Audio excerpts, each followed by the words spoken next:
بسم الله الرحمن الرحيم. هبدأ النهاردة اللي هو الدرس بتاع الهيلينج اند الريبير. طبعا احنا عايزين نعرف اصلا يعني ايه كلمة هيلينج دهيت.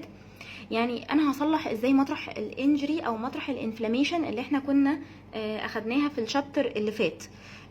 احنا عارفين ان احنا الشابتر اللي فات كنا قلنا ان الانفلاميشن في بعض يعني انواع من الانفلاميشن بتهيل باي ريزوليوشن والتيشو يرجع لطبيعته نورمال زي ما كان، ما فيهوش اي مشكله. وقلنا ان في بعض حاجات من الانفلاميشن بتهيل باي ان هي تبقى كرونيك، تبقى مزمنه، او سكار يحصل فيها سكار فورميشن والكلام ده. فاحنا بقى الشابتر ده هنتكلم بالتفصيل عن اللي هو التو اوت كامز دول، الكومبليت ريزوليوشن والتيشو يرجع ليه نورمال، ولا الكرونيسيتي والفايبروزس. هنتكلم عن الاثنين دول في الشابتر ده. الهيلينج هو عن طريق الاثنين دول بس، يا ريزوليوشن وريستوريشن للنورمال فانكشن، يعني التيشو يرجع طبيعي زي ما كان بالظبط ولا اكن اصابه حاجه، يا اما يحصل فيه تليف ويحصل فيه هيلينج باي فايبروزس وما يرجعش نورمال ابدا زي ما كان. ده بيعتمد على ايه يا ولاد؟ بيعتمد على نوع التيشو نفسه او نوع السيلز نفسها اللي حصل فيها الانجري.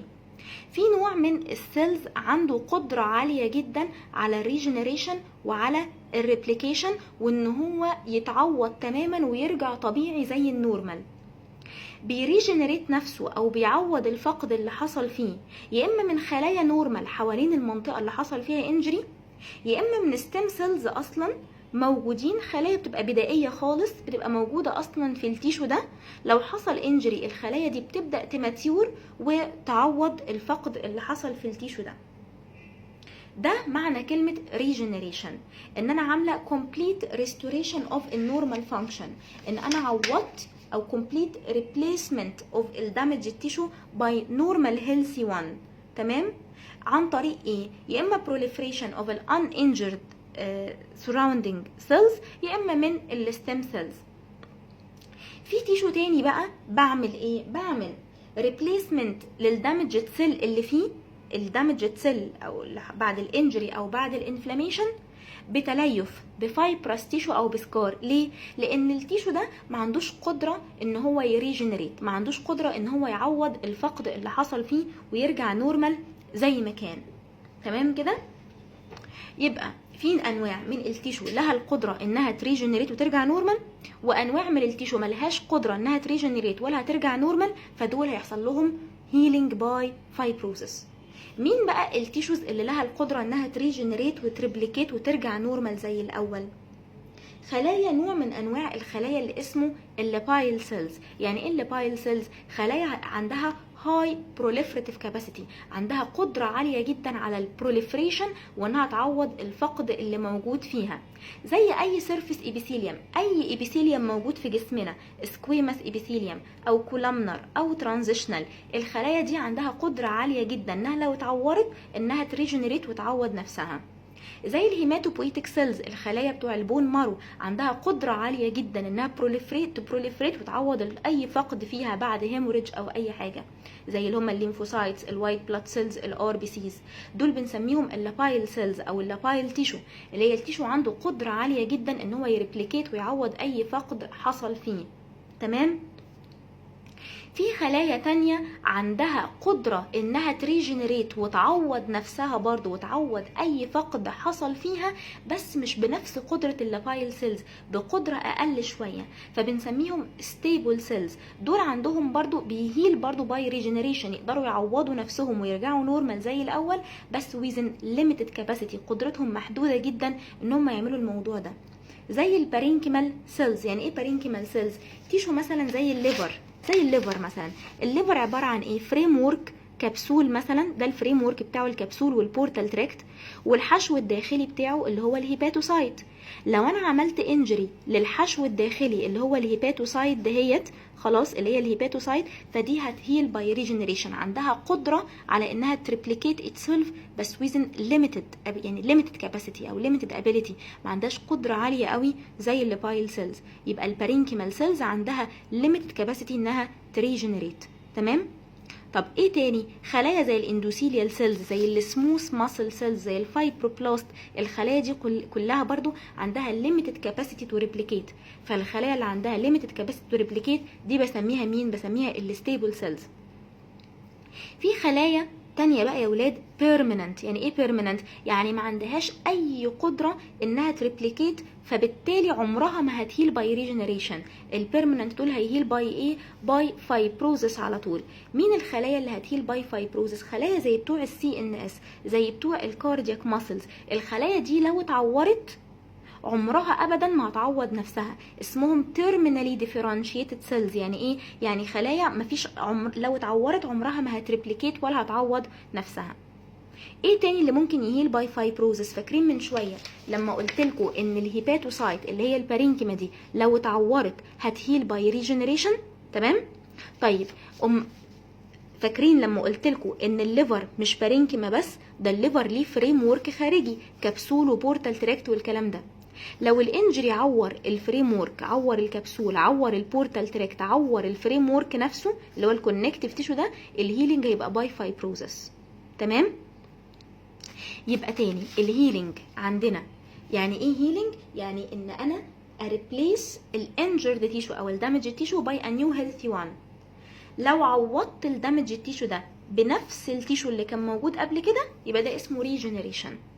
لو عوضته بفايبرس تيشو يبقى اسمه فايبروزس.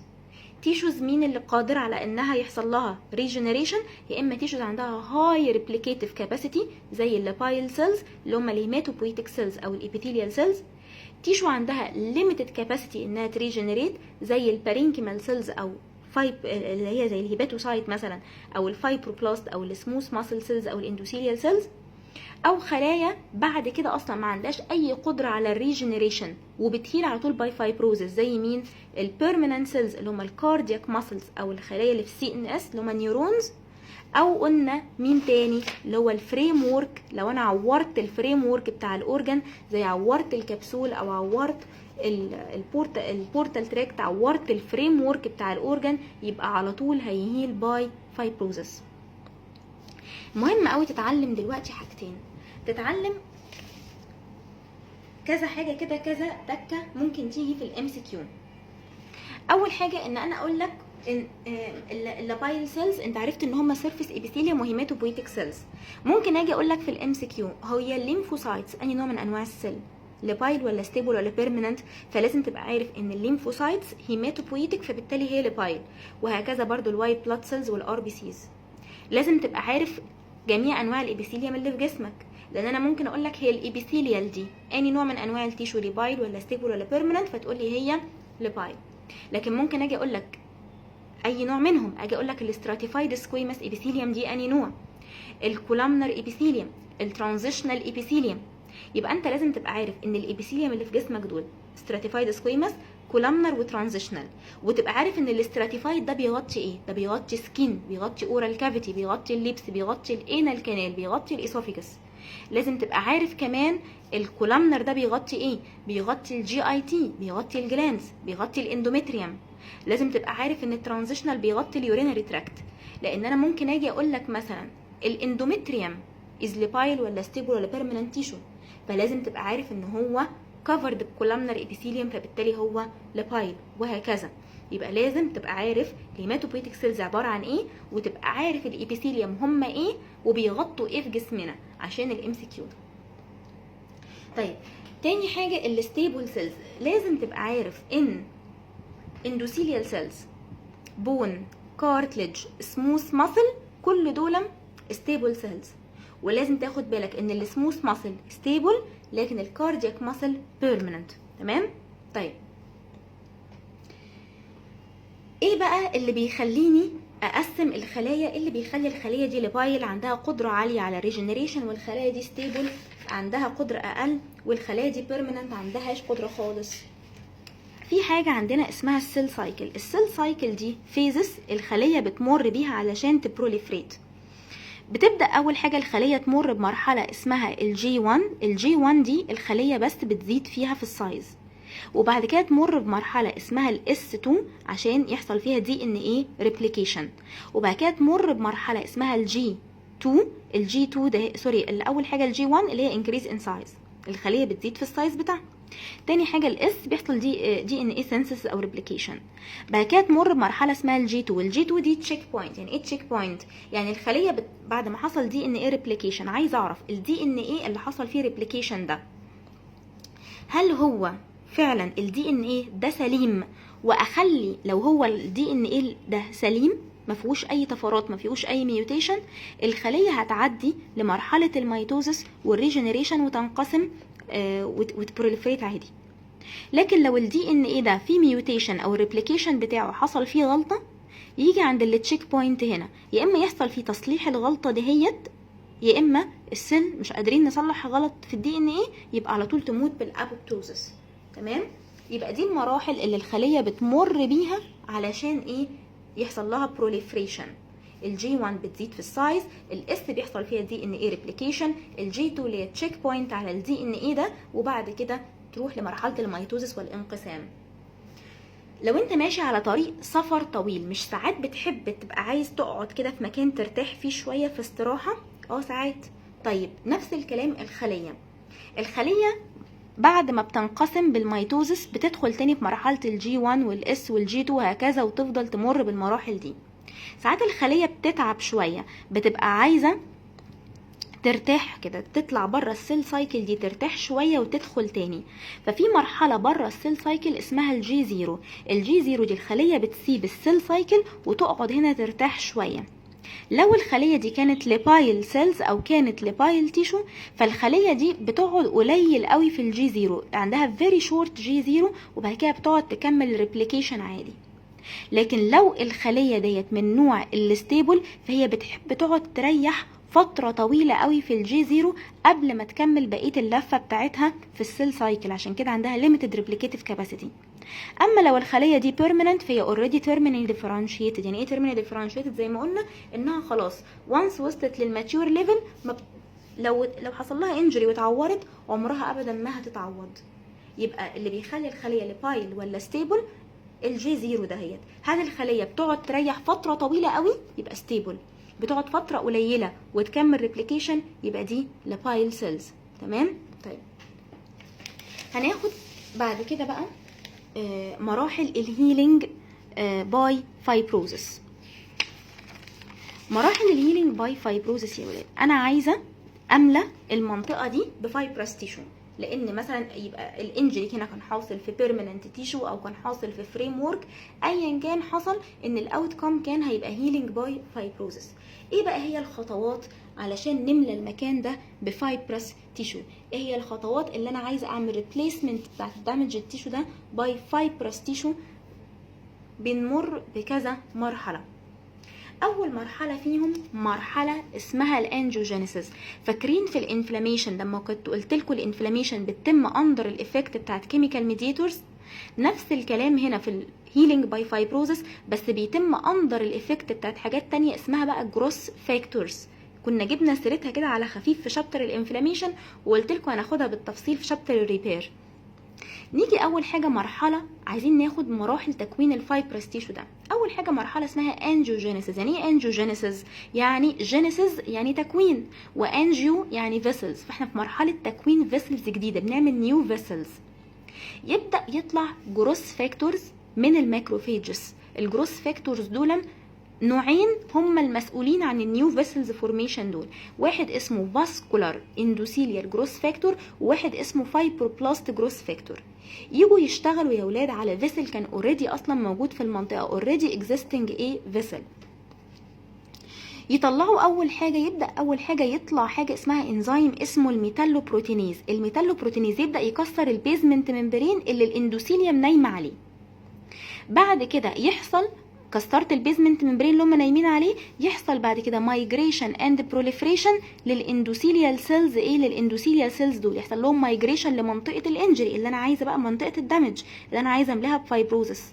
كسرت البيزمنت ممبرين اللي هم نايمين عليه بانزيم اسمه ميتالوبروتينيز، وبعد كده حصل مايجريشن للاندوثيليال سيلز دول، خلاص لمنطقه الانجري دهيت، كونوا لي عباره عن ايه وحصل لهم بروليفريشن، عملوا لي حاجه اسمها سوليد بادز. يعني ايه سوليد بادز؟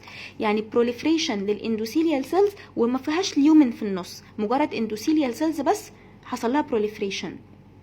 يجي بعد كده يحصل لهم ريموديلنج، نعيد تشكيلهم تاني، يبقى اندوثيليال سيلز كده مترصصه في سبيسز، والسبيسز دي لها اليومن بسميها كابيلاري تيوب. يبدا بعد كده يحصل لها ريموديلنج اندو كابيلاري تيوب، يعني تترصص كده في سبيسز، والسبيسز دي تبقى كفرد باي اندوثيليال سيلز ولها ايه اليومن في النص، اسمها ريموديلنج اندو كابيلاري تيوب. بعد كده دي لسه ما بقتش كابيلاري، هي الكابيلاري اندوثيليوم بس، لا لو رجعنا للهيستولوجي بتاع الكابيلاري او الهيستولوجي بتاع الارتريولز اللي هم الفيسل الصغننين، هنلاقيهم ان هم فاسكولار سبيسز لايند باندوثيليوم. لو هي كابيلاري بيكون حواليها خلايا اسمها بيريسايت، لو هي كانت ارتريول فبيكون حواليها خلايا اسمها سموث ماسلز. فاحنا عايزين نجيب لهم بقى اللي هو الايه البيريسايتس او السموث ماسلز اللي حواليهم دول. يبدا يحصل ريكروتمنت للبيريسايتس تحوط الكابيلاريز، وسموث ماسلز تحوط الايه السمول ارتريولز، وبكده يبقى انا عملت نيو فيسل فورميشن او انجيوجينيسيس. بدانا ازاي؟ ان في فاسكولار اندوثيليال جروث فاكتور او فايبروبلاست جروث فاكتور، دول طالعين من الماكروفيج، دول اللي عملوا لي كنترول للمراحل دي كلها. عندنا اصلا فيسل اوريدي موجود في المنطقه، انزيم اسمه ميتالو بروتينيز كسر البيزمنت ممبرين اللي نايم عليه الاندوثيليوم حصل لها مايجريشن وبروليفريشن، عملوا لي سوليد بادز، وبعد كده بدا يحصل لهم ريموديلنج اعاده تشكيل، بقوا عباره عن سبيسز كفرد باندوثيليوم ولهم ليومن بسميهم كابيلاري تيوب. بعد كده بدات السبيسز دي يا اما تتحوط ببيريسايت يا اما تتحوط بسموث ماسلز، اللي يتحوطوا ببيريسايت هيبقى اسمهم اندوثيليوم، ولا يتحوطوا بسموث ماسلز هيبقى اسمهم ايه؟ هيبقى اسمهم الارتريولز. بعد مرحله الانجيوجينيسيس دي تبدا الماكروفيجز تطلع لنا جروث فاكتورز تانيين اسمهم بليتلت درايفد جروث فاكتور، وفايبروبلاست جروث فاكتور 2، وترانسفورمينج جروث فاكتور بيتا. تبدا الجروث فاكتورز دي تعمل ايه بقى؟ تجيب لنا فايبروبلاست، تعمل مايجريشن لفايبروبلاست لمنطقه الدمج، وبعد كده تستيميوليت البروليفريشن للفايبروبلاست دهيت. بقت المنطقه عندي بدل ما فيها نيو فيسلز بس كابيلاريز بس، دي بقت كابيلاريز وكمان فايبروبلاست. الكابيلاريز والفايبروبلاست الاتنين دول مع بعض يا ولاد اسمهم جرانيوليشن تيشو. يبقى ايه بقى كلمة جرانيوليشن تيشو دي الايرلي ستيب ان الستيج اوف الريبير او early step in الستيج اوف fibrous tissue formation formed of proliferated capillaries and proliferated fibroblast. شكلها ايه جروسلي؟ شكلها ايه لما تبص على الجرانيوليشن تيشو ده بالنظر؟ بتلاقيه سيرفيس عبارة عن لونه ريد وجرانيولار يعني محبب، وايزلي بليد اون تاتش، اول ما تلمسه ينزف على طول. تمام، ده اسم الجرانيوليشن تيشو. ليه سموه جرانيوليشن تيشو؟ قالك عشان في اول مره خالص شافوه كان في ألسر كده، لقوا ان الألسر البيز بتاعته محببه خلاص كده جرانيولار سيرفيس، فسموه جرانيوليشن تيشو. جمله ملهاش لازمه في الكتاب، لو عايز تشطبها اشطبها. اهم حاجه اللي تعرفها في الجرانيوليشن تيشو ان هو فورمد اوف ايه؟ فايبروبلاست وكابيلاريز. دي اهم حاجه، ان الجرانيوليشن تيشو فايبروبلاست وكابيلاريز، وبتتسال كتير قوي في الاورال. جميل، جبنا فايبروبلاست وكابيلاريز. تبدا الفايبروبلاست دي تصنع ايه؟ هي الفايبروبلاست معروف انها بتصنع ايه؟ بتطلع ايه؟ بتطلع كولاجين. تبدا يا ولاد الفايبروبلاست تبدا تطلع كولاجين، تبدا تصنع الكولاجين. بتبدا تصنع، عارفين طبعا الكولاجينز تايبس كتيره. الكولاجين بقى اللي بيبدا اول كولاجين بيتصنع فيهم الكولاجين تايب 3، يبقى تبدا الفايبروبلاست تصنع الكولاجين تايب كام؟ تايب 3. فبقت الموضوع عندي بدل ما كان فايبروبلاست وكابيلاريز بس اللي هو جرانيوليشن تيشو، لا ده بقى فايبروبلاست وكابيلاريز وكولاجين تايب 3. الفايبروبلاست والكابيلاريز والكولاجين ده بسميه فايبرس تيشو. يبقى اول ما الفايبروبلاست طلعت كولاجين الجرانيوليشن تيشو بقى اسمه ايه؟ بقى اسمه فايبرس تيشو. يبقى الجرانيوليشن تيشو ده عباره عن ايه؟ فايبروبلاست وكابيلاريز بس.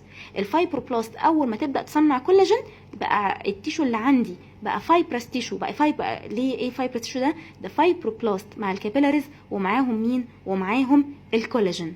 تمام.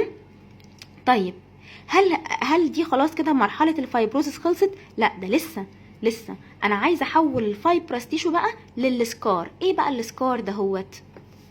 يبدا يا ولاد اول حاجه تبدا الكابيلاريز اللي موجوده في المنطقه والفايبروبلاست دي تختفي. يبدا ان انا الكابيلاريز اللي كانت موجوده والفايبروبلاست تبدا تقل خالص في النمبر لغايه ما تختفي. هيتبقى لي فقط مين؟ الكولاجين. بس الكولاجين رقم 3 ده مش متناسب مع السكار فورميشن. ليه؟ لازم يتحول لكولاجين تاني اسمه كولاجين نمبر 1. ايه الفرق بين الاتنين؟ ترتيب الفايبرز. ترتيب الفايبرز رقم 3 بتاع في الكولاجين رقم 3 هو مش احسن حاجه تبقى موجوده في السكار، لان هو مش احسن حاجه تتناسب مع الموفمنت بتاع الانجرد تيشو ده. المتناسب مع الموفمنت او اللي هيخلي التيشو يتحرك يبدأ بعد كده الكولاجين. احنا قلنا ان احنا عندنا كان في جرانيوليشن تيشو اللي هو عبارة عن فايبروبلاست وعبارة عن كابيلاريز، تمام. يبدأ بعد كده اتحول لفايبرس تيشو اللي هو عبارة عن فايبروبلاست مع الكابيلاريز مع الكولاجين رقم 3. بعد كده يبدأ الكولاجين يقل خالص، يبدأ بعد كده الكولاجين يبدأ بعد كده الاندوثيليوم تقل خالص، واللي هي الكابيلاريز والفايبروبلاست كمان تقل خالص، ويبدأ الكولاجين اللي كان تايب 3 ده بقى يتحول لحاجة اسمها كولاجين تايب 1. والكولاجين تايب 1 ده اكتر حاجة مناسبة للتنسايل سترينث، يعني اكتر حاجة هتساعد على حركة الانجر تيشو ده بعد كده، لان ترتيب الفايبرز بتاعته هتتناسب مع حركة الانجر تيشو افضل من ترتيب الفايبرز بتاعت كولاجين رقم 3. بقت المحصلة النهائية عندي ان انا عندي تيشو عبارة عن ايه؟ عبارة عن كولاجين تايب 1 ما فيهوش ولا اندوثيليال سيلز، ما فيهوش كابيلاريز، وما فيهوش فايبروبلاست. ده الفايبروبلاست اللي فيه اتحولت لخلايا ان اكتف خلاص ما بتطلعش كولاجين ولا حاجه، اسمها فايبروسايت. يبقى انا عندي تيشو افاسكولار فيه دنس كولاجين وكمان ما فيهوش فايبروبلاست خالص، ده كله حاجه اسمها فايبروسايت. التيشو ده اسمه سكار. طب هل هكتفي بكده؟ لا، ده السكار ده انا عايز اظبط شكله، عايزه اقلل السايز بتاعه شويه. خلاص، يبقى الماكروفيج تبدا تطلع لنا انزيم اسمه الكولاجينيز. الكولاجينيز ده يبدا يظبط الحروف بتاعه السكار ده بحيث يقلل السايز بتاعه ما يبقاش كبير. تبدا خلايا تيجي اسمها مايوفايبروبلاست، عامله زي الفايبروبلاست بالظبط بس ليها تقدر تكونتراكت، تترصص على حروف السكار من بره. ولما تترصص على حروف السكار من بره يحصل فيه ايه؟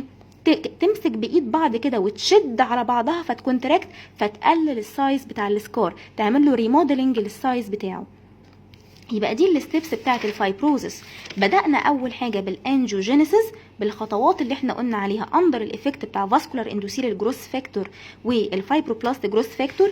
بدأت بعد كده الماكروفيج تطلع لنا بليتلت درايفد جروث فاكتور وفايبروبلاست جروث فاكتور 2 ترانسفورمينج جروث فاكتور بيتا.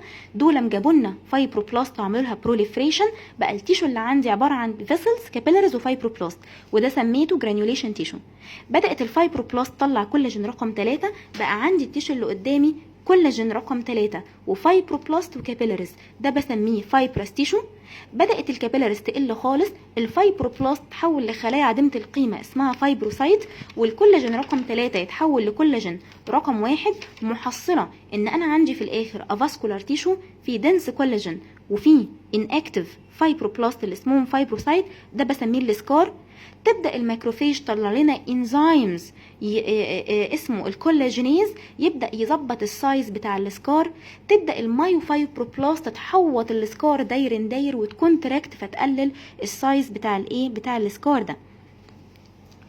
يبقى انا عندي مراحل تكوين الفايبرس تيشو، حاجه اسمها اول حاجه الانجيوجينيسيس، تاني حاجه الفايبرس تيشو فورميشن، تالت حاجه السكار فورميشن اند ريموديلنج. كده احنا كونا الفايبرس تيشو. خلي بالك بقى حاجه مهمه جدا جدا لازم تاخد بالك منها في الاورال، الفرق بين الجرانيوليشن تيشو والفايبرس تيشو والسكار.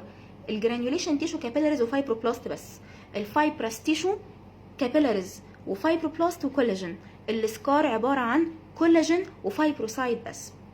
لازم تاخد بالك كمان الفرق بين كلمة فايبرينس وفايبرس. كلمة فايبرس يعني فايبرس تيشو. يعني ايه فايبرس تيشو؟ فايبرس تيشو يا ولاد يعني كولاجين وايه وفايبروبلاست. لكن كلمة فايبرس يعني فايبرينس يعني فايبرين اللي هو بتاع الاكيوت انفلاميشن.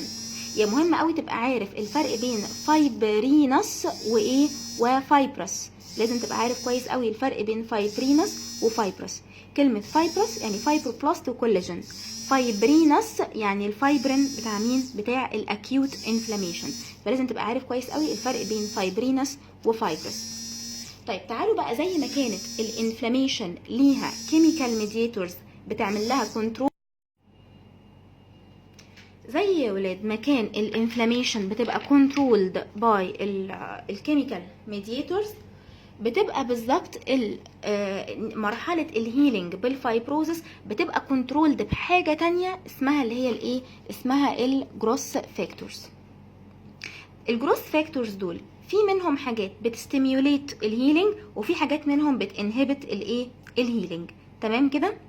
من ضمن الحاجات اللي بتستيميوليت الهيلينج عندنا في اللي هي الجروث فاكتورز اللي بتستيميوليت الهيلينج حاجه اسمها اللي هو الابيديرمال جروث فاكتور، الفايبروبلاست جروث فاكتور، البليتلت درايفد جروث فاكتور، والفاسكولار اندوثيليال جروث فاكتور، الانترلوكين 1، التيومر نيكروزس فاكتور الفا، والترانسفورمينج جروث فاكتور بيتا. دول من الاستيميولاتوري جروث فاكتورز، الفاكتورز اللي بتستيميوليت الفايبروزس او الهيلينج باي فايبروزس.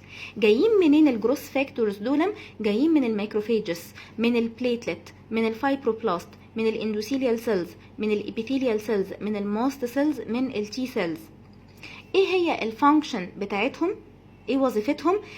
الفاكتورز دهيت بتيجي على السيرفيس بتاع السيل، خلاص ماشي، فبتعمل ايه؟ بتمسك في ريسبتورز على السيرفيس بتاع السيل اللي هي عايز تعمل لها بروليفريشن، تمام، وتستيميوليت السيل دي انها تاكسبرس جينز. الجينز دي تقوم مدخله السيل في السيل سايكل عشان تستيميوليت البروليفريشن بتاعه الايه؟ بتاعه السيلز. تمام؟ يبقى هي عايزه تستيميوليت السيل بروليفريشن عن طريق انها بتبايند لسيرتن سيرفيس ريسبتور بتاكسبرس جينز. الجينز دي بتدخل الخليه في السيل سايكل، بتستيميوليت السيل دي تديفرنشيت وتبقى ماتيور عشان يحصل بروليفريشن وتعوض الفاقد. بتستيميوليت كمان الانجيوجينيسيس. طيب السيل دي بتشتغل ازاي؟ او سوري الجروث فاكتورز دي بتشتغل ازاي؟ بتشتغل اوتوكراين. يعني ايه اوتوكراين؟ يعني تطلع من الخليه وتشتغل على نفس الخليه، يعني تبقى سكريتد من خليه تشتغل عليها. يعني مثلا الاندوثيليا مثلا يطلع من اندوثيليوم ويشتغل على الاندوثيليال سيلز، يبقى اوتوكراين يعني سكريتد من سيل ويشتغل على نفس السيل. يا اما يشتغل باراكراين. يعني ايه باراكراين؟ يعني يطلع من سيل، الجروث فاكتورز تطلع من سيل وتشتغل على سيل تانية جنبها. يا اما يشتغل اندوكراين. يعني ايه اندوكراين؟ يعني يطلع من سيل ويشتغل على سيل تانية بعيدة خالص عنها، يمشي عن طريق الدم ويشتغل على سيل تانية بعيدة عنها خالص. يبقى اوتوكراين جروث فاكتور بيطلع من خلية ويشتغل عليها، باراكراين جروث فاكتور يطلع من خلية ويشتغل على اللي جنبها، اندوكراين جروث فاكتور بيطلع من خلية ويمشي في الدم ويشتغل على خلايا بعيدة خالص عنها. تمام؟ طيب نخلي بالنا كويس قوي من الترانسفورمينج جروث فاكتور بيتا. الترانسفورمينج جروث فاكتور بيتا ده مهم جدا، هو اكتر فاكتور فيهم بيستيميوليت الفايبروزس والفايبرس تيشو فورميشن، بس في نفس الوقت هو بينهبت البروليفريشن بتاع السيل. يبقى الفاكتور ده على الرغم ان هو بيستيميوليت الفايبرس تيشو فورميشن، بس هو والمين فايبروجينيك فاكتور، يبقى المين فايبروجينيك فاكتور تبقى عارف ان هو ترانسفورمينج جروث فاكتور بيتا، مهم جدا الام سي كيو، بس في نفس الوقت هو لازم يظبط عمليه الهيلينج او عمليه الريجنريشن، فهو بيقلل شويه البروليفريشن عشان ما تبقاش العمليه زي ما قلت لكم ان اللايبوكسين او النيتريك اوكسايد بيظبطوا شويه الانفلاميشن انتي انفلاماتوري. نفس الكلام الترانسفورمينج جروث فاكتور بيتا بيعمل فايبروزس بس في نفس الوقت بينهبت البروليفريشن بتاع السيل شويه. في جروث فاكتورز تانيين بينهبت زي ايه؟ زي ما قلنا من شويه اللي هو الترانسفورمينج جروث فاكتور بيتا، هو بيستيميوليت الفايبروزس بس هو في نفس الوقت بينهبت البروليفريشن، فهو شغال مع الاستيميولاتوري جروث فاكتور ان هو بيستيميوليت الفايبروزس، بس شغال مع الانهبيتوري جروث فاكتور ان هو بينهبت السيل بروليفريشن. في جروس فاكتور تاني اسمه ترانسفورمينج جروس فاكتور الفا. ده بيعمل ايه؟ بيكسر الكولاجين. يعني ايه بيكسر الفايبروزس اللي موجود عشان يظبط الدنيا، ما تبقاش الدنيا فايبروزس ومفيش قدامها حاجه انهبيتوري. لازم ربنا بيخلق الحاجه وبيخلق الحاجه التانية اللي بتوازنها او بتعادلها. فزي ما في ستيميولاتوري جروس فاكتور لازم يكون عندنا انهبيتوري جروس فاكتورز يظبطوا الدنيا. تمام؟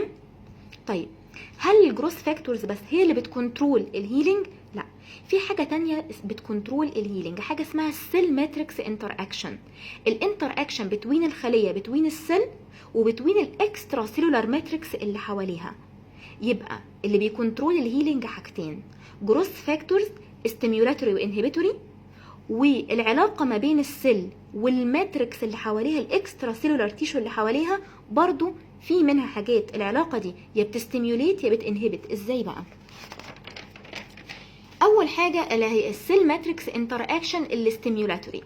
عندنا يا ولاد حاجه موليكيول طالع على الخليه من بره اسمهم الانتجرينز.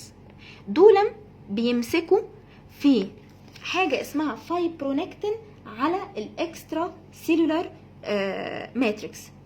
يبقى انت عندك السيل سيرفيس طالع عليها انتجرين ده بيتربط بمين؟ بفايبرونكتين موجود على الاكسترا سيلولار ماتريكس. يبقى السيرفيس عليها ريسبتور اسمه انتجرين بيمسك في موليكيول اسمه فايبرونكتين في الاكسترا سيلولار ماتريكس. الترابط اللي ما بين الانتجرين ريسبتورز والفايبرونكتين اللي على الاكسترا سيلولار ماتريكس ده بيريجوليت البروليفريشن بتاع الخليه. تمام؟ بيستيميوليت البروليفريشن بتاع الخليه. الى جانب كمان ان الاكسترا سيلولار ماتريكس نفسها ده عباره عن سكافولد. يعني ايه سكافولد؟ يعني السرير او المخده او السند اللي الخليه دي بتسند عليه عشان تبروليفريت. يبقى الاكسترا سيلولار ماتريكس ازاي بيستيميوليت عمليه الريبير او العلاقه ما بين السيل والاكسترا سيلولار ماتريكس؟ اول حاجه عن طريق الترابط ما بين الانتجرين ريسبتور على الخليه والفايبرونكتين اللي على الاكسترا سيلولار ماتريكس من بره. الترابط ما بين الاثنين دول هو اللي بيريجوليت البروليفريشن. كمان الاكسترا سيلولار ماتريكس عباره عن السكافولد او المخده او السرير او السند او اي حاجه اللي الخليه بتسند عليها علشان تبروليفريت. تمام؟ برضو السيل ماتريكس انتر اكشن برضو ساعات بيقوم بدور انهبيتوري، ما هو مش هيستيميوليت. ازاي بقى؟ عارفين يا ولاد مش اصلا عندي حته مثلا حصل فيها انجري وحته سليمه جنبها، الحته اللي حصل فيها انجري دي هتبروليفريت، الخلايا هتبروليفريت لغايه ما يحصل بينهم كونتاكت مع النورمال اللي موجود اصلا. الكونتاكت يا ولاد بين الخلايا وبعضها ده بيعمل انهبيشن للفيرذر بروليفريشن. يبقى دي حاجه اسمها الكونتاكت انهبيشن، ان الخليه تبروليفريت لغايه ما يحصل لها كونتاكت مع نورمال تيشو جنبها، فخلاص ده يحصل ايه؟ ده يعمل انهبيشن لفيرذر بروليفريشن. يبقى دي الفاكتورز اللي بتكنترول عمليه الريبير، سواء بالجروس فاكتور ستيميوليتوري او انهبيتوري، سواء كان بالسيل ماتريكس انتر اكشن السيل ماتريكس انتر اكشن كستيميولاتوري، او السيل انتر اكشن ده اللي بيكون انهبيتوري اللي هو كونتاكت انهبيشن. ده بيكون مش سيل ماتريكس بقى، ده بيكون سيل انتر اكشن. يبقى السيل ماتريكس انتر اكشن ستيميولاتوري، لكن السيل انتر اكشن ده انهبيتوري لعمليه البروليفريشن، حاجه اسمها الكونتاكت انهبيشن. ممكن يجي ديفينيشن في الامتحان ايه هو الكونتاكت انهبيشن ده؟ ان الخليه تفضل تبروليفريت لغايه ما تكونتاكت مع النورمال 1، فالكونتاكت ما بينهم ده هينهبت فيرذر بروليفريشن. دي الفاكتورز اللي بتكنترول عمليه الريبير. طب ايه الفاكتورز بقى اللي بتانفلونس عمليه الريبير؟ عندنا في جنرال فاكتور النيوتريشنال ستيتس، مثلا فيتامين سي ديفيشنسي مثلا هينهبت الكولاجين سينثيسيس. الميتابوليك ستيت، عيانين الدايابيتس اللي عندهم مشاكل ميتابوليك او مشاكل هرمونال او اي مشكله، هتلاقي عندهم مشكله الهيلينج بتاع الوند عندهم بيبقى صعب شويه. سيركيولاتوري ستيتس، عيان عنده اسكيميا، البرفيوجن للتيشو قليل شويه، فده برضو هيقلل عمليه الهيلينج. عيان بياخد هرمونز، بياخد ستيرويدز، بياخد اللي هي الكورتيزون او حاجه، ده طبعا هينهبت عمليه الهيلينج، لان الستيرويدز بتنهبت الترانسفورمينج جروث فاكتور بيتا. دي فاكتورز ان جنرال. في فاكتورز لوكال، وجود انفكشن في مكان الانجري، تمام؟ وجود حاجه ميكانيكال، يعني فورين بادي مثلا، فورين بادي في مكان الهيلينج، او مثلا بريشر على مكان الهيلينج مقلل البلاد سبلاي اللي واصل للمنطقه. تمام؟ كل ده هيقلل عمليه او هيأثر على عمليه الهيلينج. التايب اند سيفيريتي اوف انجري، واديتكم مثال مثلا اورجان زي الليفر، لو الانجري مثلا طالت البارينكيما بتاعت الليفر هيريجنريت، لكن لو الانجري طالت الفريم ورك بتاع الليفر هيهيل باي فايبروزس. يبقى على حسب التايب اند سيفيريتي اوف انجري. يبقى الفاكتورز اللي بتانفلونس ريبير دي مهمه جدا، وتيجي سؤال انيوميريت سواء كان الجنرال فاكتور او اللوكال فاكتور. البروسيس بتاعت الفايبروزس دي يا ولاد بسميها فايبروزس في اي تيشو في جسمنا. طب افرض الفايبروزس حصل في المخ، حصل في منطقه البرين، فبسميه جلايوزس. يبقى يعني ايه جلايوزس؟ هو فايبروزس بس حاصل في البرين. طب افرض الفايبروزس حصل في تيشو كان فيه اصلا فايبرين قبل كده زي الفايبرينس انفلاميشن، فده بسميه اورجانيزيشن. يبقى اورجانيزيشن او جلايوزس او فايبروزس هم اولا او اخيرا هم فايبروزس. بس لو كان اي تيشو في جسمنا بسميه فايبروزس، لو كان في البرين بسميه جلايوزس، لو كان في تيشو فيه اصلا فايبرين في الاول فده بسميه ايه؟ ده بسميه اورجانيزيشن. ان شاء الله الريكورد اللي جاي هقول لكم ميعاده قبلها، وده هقول فيه الاكزامبلز بتاعت التيشو ريبير اللي هو بقيه الشابتر. بسيط جدا ان شاء الله يعني. بس شكرا جدا.